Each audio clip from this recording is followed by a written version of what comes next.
కడుపుల కనిపెడతాడు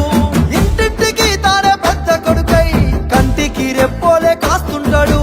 అవ్వయ్య ప్రేమను చూపిస్తాడు ఆకలి కడుపుల కనిపెడతాడు